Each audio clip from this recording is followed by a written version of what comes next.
Large sections of steel from well away from the towers, tens of metres away from the towers. That's hard to see a reason for that within a gravity-driven collapse. 5.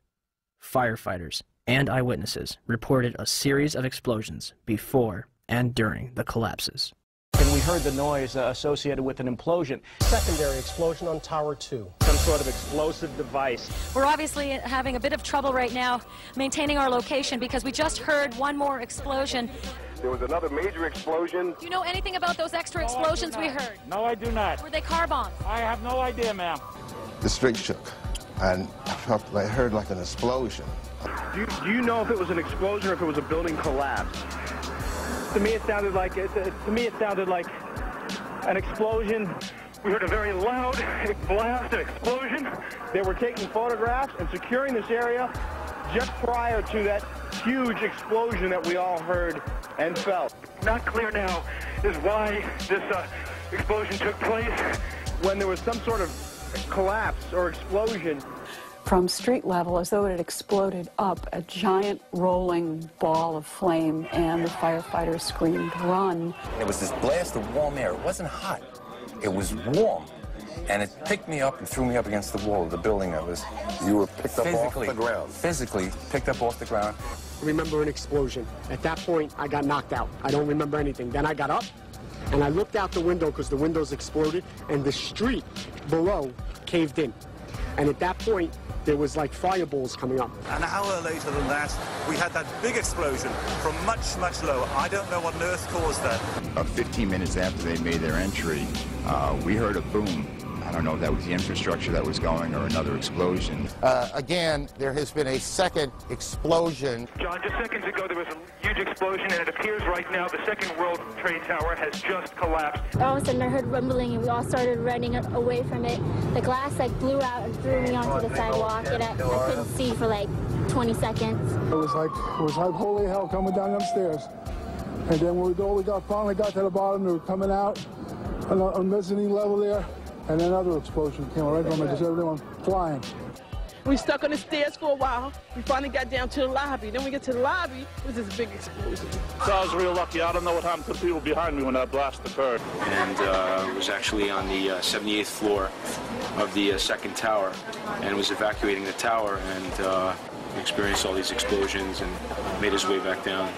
We presume because of the initial explosion there may have been secondary explosions as well that were detonated in the building by these terrorists. There was a secondary explosion, probably a device either planted before or on the aircraft that did not explode until an hour later. I heard a second explosion and another rumble and more smoke and more dust. I ran inside the buildings, the chandelier shook, and again black smoke filled the air. Within another 5 minutes we were covered again with more silt and more dust. And then a fire marshal came in and said we had to leave because if there was a third explosion, this building might not last.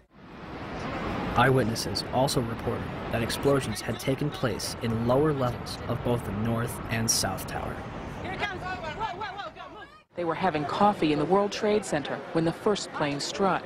And all of a sudden it sounded like, I don't know where the subway is, but it sounded like a subway collision, a bomb, and it was just pounding, boom, boom, boom, and I literally thought the subway had exploded. And the ladies that are with me were in the World Trade Center in the first building and escaped through the lobby where they report they believe there was a bomb in the lobby. Just get out of the tunnel in the blue. The subway tunnel? Yeah. Yes, I was right there. I was down in the basement, came down, all of a sudden the elevator blew up, smoke. I dragged the guy out, his skin was hanging off, and I dragged him out, and I helped him out to the ambulance. And when I got up to the concourse level, it was just like, like gunfire, and then just 3 big explosions.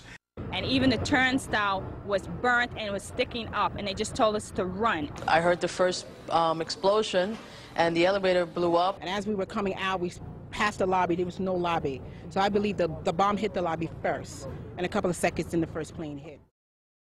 Firefighter John Schroeder arrived in the lobby of the North Tower shortly after the first plane struck.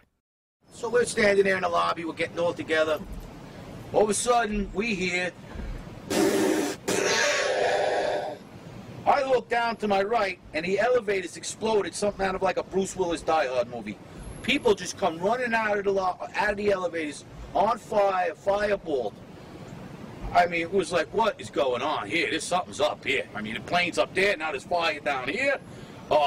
People run around all on fire. This is crazy. So we were heading up to the 24th floor of the stairwell, and all of a sudden we heard, Mayday, Mayday, second plane, second plane. Swift, we're looking at each other like, come on, second plane? There's no way there's a second plane. Within seconds, our building got rocked. We got bounced around in the stairwell like pinballs, man. And we just said, you know what, time to go. We got down to the lobby, and everything was blown out, exploded, everything was... And we were the only ones in the lobby now. We're going, wait a second here. Where is everybody? Because the building was coming down the outside. They moved the command post to World Trade Center, too. So now we're like, we didn't get no, where is everybody? We were in the lobby. It looks like everything was exploded, everything was gone. We're like, what is going on here? We didn't know. We were like, this is crazy. But for every window in the lobby to be exploded, I mean, them windows were like as thick as forget it. They were 2-3-inch glasses, you know, come on. They exploded out of the lobby, you know, something, it wasn't from the jet fuel. No way. The elevators exploded. They were down from the lobby. The lobby was over here. That should never have happened. Something would happen there, and that wasn't. We came down, it looked like a bomb went off in the lobby. There was no fire, it just looked like a bomb went off. So, how was the largest and most puzzling architectural failure in history treated?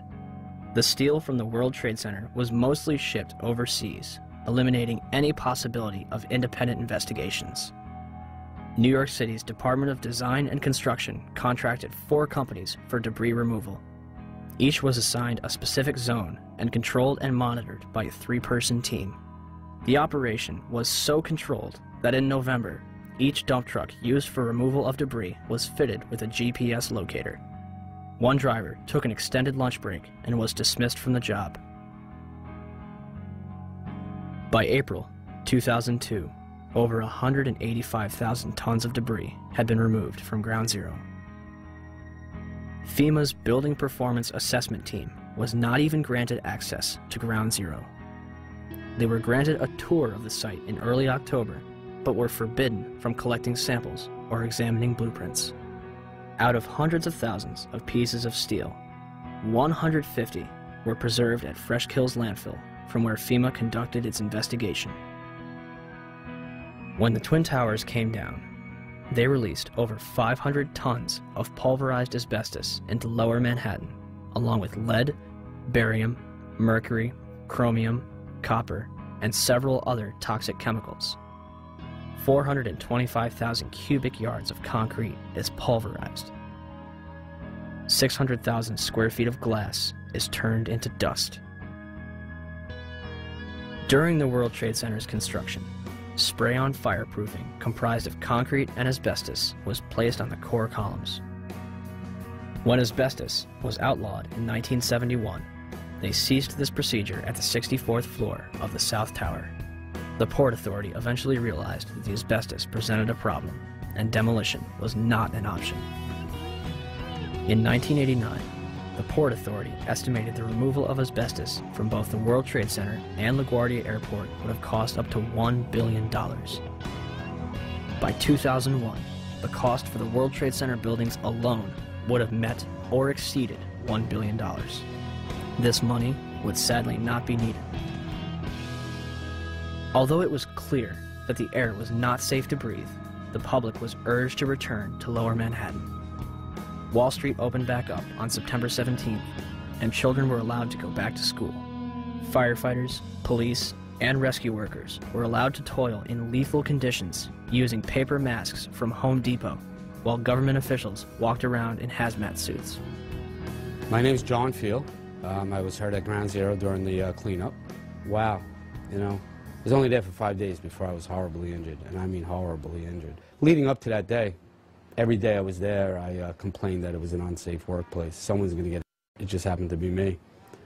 But I let everybody know that someone will get hurt.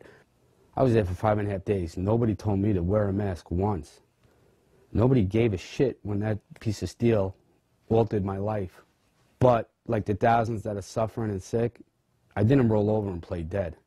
And I know human life takes a backseat to the almighty dollar, and that's what makes this country roll and run, is the almighty dollar. But you guys somewhere along the line lost your credibility with me.